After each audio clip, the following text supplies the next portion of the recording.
자, 1번 문제부터 들어갈게요. 문제 1번. 논제. 제시문 가나는 로봇 기술의 발달이 가져올 수 있는 상황과 관련된 글이다. 이와 관련하여 가나의 공통점과 차이점을 서술하시오. 여기서 상황에 대한 거는 아마도 공통점에 해당하는 내용이 되겠죠. 공통점. 요거는 해결이 쉽게 될 것이고, 제시문 가를 읽으면서 가의 논리적인 구조를 잘 살펴서 그대로 나에 적용해 보면 차이점도 저절로 밝혀지게 될 것입니다. 자, 그래서 가부터 한번 분석적으로 읽어볼게요. 가. 청소 로봇이나 가정부 로봇처럼 주로 인간이 하는 노동을 대신하는 로봇도 있지만 인간의 동반자 역할을 하는 로봇 또한 인공지능 발명 계획의 목록에서 날로 드러나고 있다. 자, 그래서 노동을 대신하는 로봇, 그러나 인공지능, 동반자 역할을 하는 인공지능, 이렇게 애완동물 로봇은 이미 상용화되고 있고 간병인 로봇이나 가정교사 로봇 또한 그리고 또는 배우 로봇 등도 개발 중이다. 다시 말해 오늘날 로봇공학은 노예나 단순 노동자보다는 삶의 동반자 역할이 강조되는 로봇을 개발하려는 경향을 보인다. 그래서 이거보다는 요거죠. 예, 요거보다는 여기에 더 중점이 있다라는 거고 이 부분은 로봇 개발의 현실이 되겠죠? 현실. 예, 현실. 이렇게 되어 있습니다. 로봇 개발의 현재 상황, 현실. 이렇게 우리가 정의할 수 있을 것이고. 그 다음에 두 번째 문단. 로드니 브룩스는 언젠가 로봇이 인간과 같은 정도의 지능과 의식을 갖게 될 것이라고 믿고 있다. 자, 언젠가 이렇게 얘기돼 있으니까 우리는 이거를 바로 미래라고 얘기해 볼 수 있겠죠. 로봇 기술의 미래가 되겠습니다. 그 미래에는 인간과 같은 지능과 의식을 갖게 될 것이다. 이렇게 얘기하고 있어요. 그리고 뒤에서 부연하고 있죠. 브룩스는 이것이 현실이 될 때 인간을 위해 이들 로봇을 인공 노예나 대체 노동자로 부리는 것은 비윤리적인 일이 될 것이라고 말한다. 우리가 우리 창조물을 노예처럼 취급해서는 안 된다는 것이다. 그래서 이 사람이 접근하는 방식이 뭐예요? 윤리적인 접근이죠. 이런 부분들 참고를 해야 되겠습니다. 그리고 세 번째 문단. 두 번째 조금 더 정리를 해보면 윤리적 접근이라고 하면 되겠습니다. 구체적인 내용은 노예처럼 취급해서는 안 된다. 이런 내용이에요. 세 번째 문단. 로봇 공학자들은 우리에게 윤리적 난제를 제기할 것이다. 다시 한번 윤리적이라는 것을 강조하고 있고 그들과 연관해서는 로봇에게 인권을 인정할 것인가 하는 문제보다는 로봇에게 그에 합당한 권리, 즉 로봇에게 로봇권을 어떻게 인정할 것인가. 그러니까 이미 인정을 해야 되는 거죠. 인정하는 것은 당연한 결론이고 어떻게 인정할 것인가 하는 문제가 떠오를 것이기 때문이다.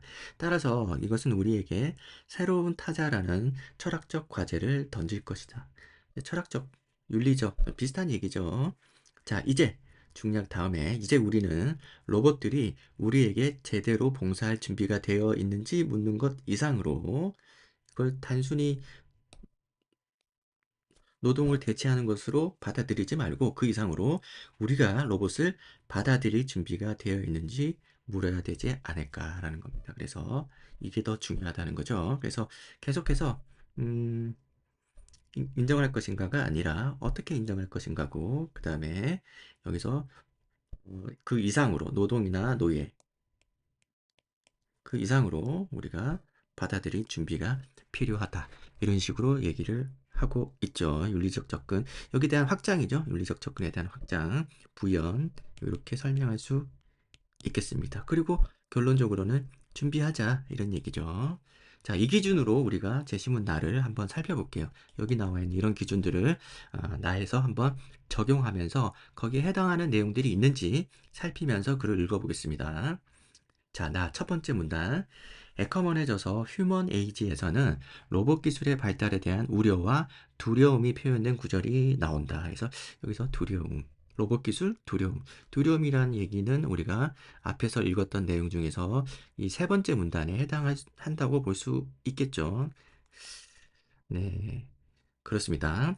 그리고 준비가 아니라 두려움이니까 대비되는 단어라고 볼 수 있겠어요. 자, 표현된 구절, 두려움이 표현된 구절이 나온다. 로봇이 경험을 통해 스스로 배우기 시작하면 우리가 원하는 것만 배우리라는 보장이 없으며 배우지 말았으면 하는 것을 배울 수도 있음을 지적한다. 그 로봇은 한 번 배운 것을 망각하지도 않는 무서운 존재가 될 수 있다. 그래서 이 두려움의 근거죠. 무서운 존재, 두려움의 근거라고 볼 수 있겠고 위협적이라는 거죠. 그런데도 기술자들은 자의식을 가진 로봇을 창조하는 것을 비밀스러운 성배처럼 여긴다고 한다. 하고 싶다는 거죠. 예, 그래서 뭔가 떳떳하진 않지만은 이걸 꼭 성취하려고 하는 그런 은유적인 표현입니다. 그래서 자의식이라는 부분은 또 어디에 대응이 되느냐 하면 여긴 지능과 의식에 대응이 되죠. 이 부분. 그래서 같은 의미가 되겠습니다. 지능과 의식, 그 다음에 자의식. 그러니까 이 부분은 공통점으로 우리가 정리를 해줘야 되겠다라는 생각이 들고, 이 두려움은 제시문 가에 있는 준비해야 된다는 내용과, 이것은 긍정적으로 준비하는 거 아니겠습니까? 그죠? 이 두려움이라는 것은 이제 부정적인 감정이니까 둘이 대비시켜가지고 차이점으로 정리를 하면 될 것 같습니다. 어쨌든 여기서는 미래의 자의식을 가진 로봇에 대한 두려움, 이렇게 우리가 정리를 해볼 수 있겠습니다. 자, 그 다음에 두 번째 문단. 2007년 로마에서 열린 국제 로봇 자동화 학회에서 한국 정부는 로봇 윤리 현장을 발표한 바가 있다. 여기에서 인간이 로봇에 대해서 지켜야 하는 윤리와 함께 윤리적인 문제도 또 접근을 해주죠. 그래서 역시 마찬가지로 윤리적 접근, 이것은 또 공통점이 되겠어요. 접근하고 있다. 로봇은 인간의 명령에 순종하는 친구, 도우미, 동반자로서 인간을 다치게 해서는 안 된다. 어쨌든 동반자가 될 거라는 생각을 하고는 있죠. 그죠? 인간을 도와주는 동반자로서의 역할을 하게 될 텐데, 이 로봇은 자의식을 가지게 될 것이고, 여기에 대해서 우리는 윤리적으로 접근을 해야 된다. 까지가 우리가 여기까지 읽은 공통점이 되겠어요. 자, 그 다음, 로봇이 인간에 대해 지켜야 하는 윤리가 포함되어 있다. 자, 그러나 이 헌장은 여러 측면에서 그 효과성을 입증하지 못한 채 잠자고 있다. 역시 마찬가지로 이게 실효성이 없다는 거죠. 실효성이 없으니까 어때요? 자, 위험하다. 아직은 위험하다. 라는 얘기를 하고 있습니다. 그래서 세 번째 문단.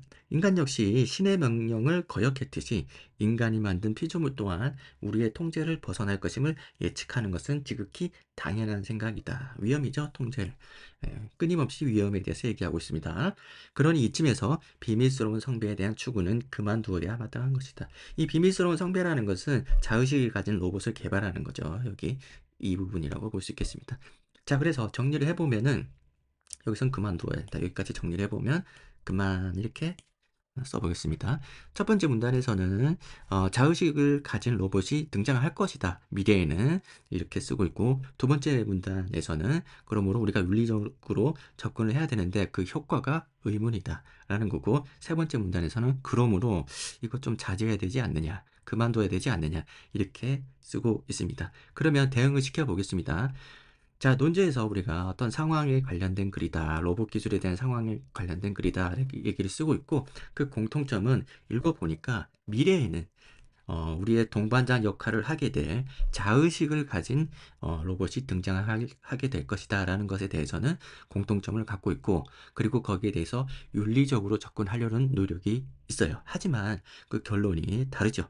여기서는 로봇에 대해서 인격적으로, 그리고 권리, 이런 부분을, 합당한 권리, 이런 부분에 대해서 어떻게 부여를 할 것인가, 어떻게 준비가 잘 되어 있는지에 대해서 물어보고 있는 반면에 준비를 촉구하고 있죠.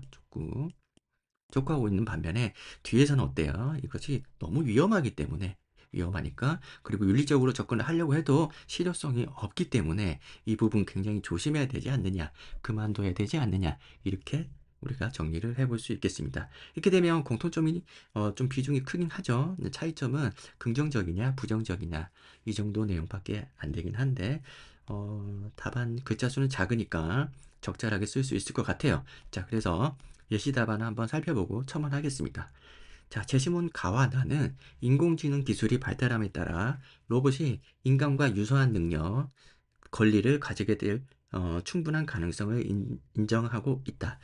여기서 자의식을 가진 로봇의 등장에 대해서 써주면 좋겠어요. 그냥 단순히 유사한 이거 아니죠. 그래서 자의식을 가질 수도 있다라는 부분을 좀 더 강조해 줬으면 좋겠고, 그 다음에 가에서는 로봇이 노동을 제공하는 기기가 아니라 삶의 동반자로서의 역할을 담당할 수 있음에 주목한다. 이에 로봇을 주체적 의식을 가진 개체로 인식할 가능성을 언급하고 있다라고 하고 있습니다. 우선 여기까지는 가에 대한 내용을 먼저 쓰고 그 다음에 나에 대한 내용을 쓰면서 차이점을 부각시키겠죠. 근데 다만 이 자의식을 가지고 그 다음에 우리가 여기서 윤리적으로 이거를 해결해 보거나 접근하려는 노력이 있다, 접근 노력이 있다는 부분을 공통점 이 문장에서, 이 공통점에 대한 문장일 거 아닙니까? 이 문장에서 좀 더 포함을 시켜줬으면 좋겠어요. 그 부분이 전혀 언급이 안 되고 있어서 좀 아쉽습니다.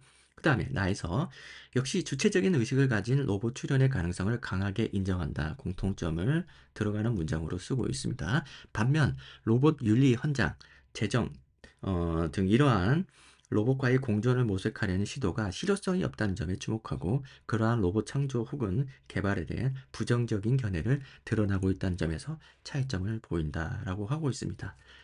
자, 그래요. 뭐 무난한 답안이라고 볼 수는 있는데 공통점에 대해서 자의식과 윤리적 노력 이 부분에 대해서 한번 추가적인 서술이 필요하다고 보고 그리고 뭐 나머지 부분에서는 음, 조금씩 아쉽긴 한데 뭐 당장에 300자 안팎의 답안에서 더 잘 쓰기는 힘들 거라고 봅니다. 이 부분 조금만 추가를 해주는 게 좋을 것 같고요. 나머지는 뭐 괜찮습니다. 이렇게 해서 1번 문제 간단하게 비교 문제 풀어봤습니다. 다음 2번으로 넘어갈게요.